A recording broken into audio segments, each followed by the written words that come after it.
Okay, so what about exercise? Will somebody's workout affect their blood glucose reading? Absolutely. And this is part of the reason why in this 7 day carb test, I'm recommending that folks do it first thing in the morning and that we didn't exercise because if you did exercise, are you going to do exactly the same workout every single day that you do this? And even then, it's like, did you lift the barbell the same speed? Did you run, while you're jogging, did you have to stop in front of a car while you're, crossing the road and whatnot? So we try to pull all that stuff out. But yes, generally what we will find is that exercise will allow you to process carbohydrate better. So if we were to eat X amount of carbohydrate and we got Y blood glucose response sedentary, and then we do a workout and we do the same thing, typically we'll see a more moderated blood glucose response.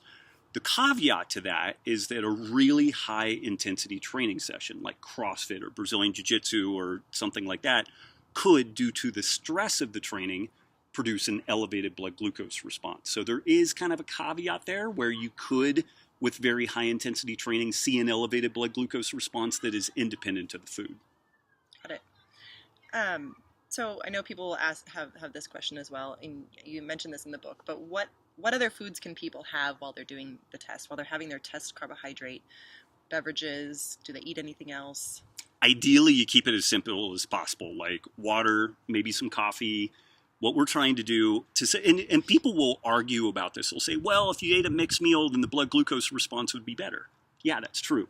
Part of what we're trying to do is set this up in the worst case scenario so that we can see the most profound impact that this specific carbohydrate is going to have on you.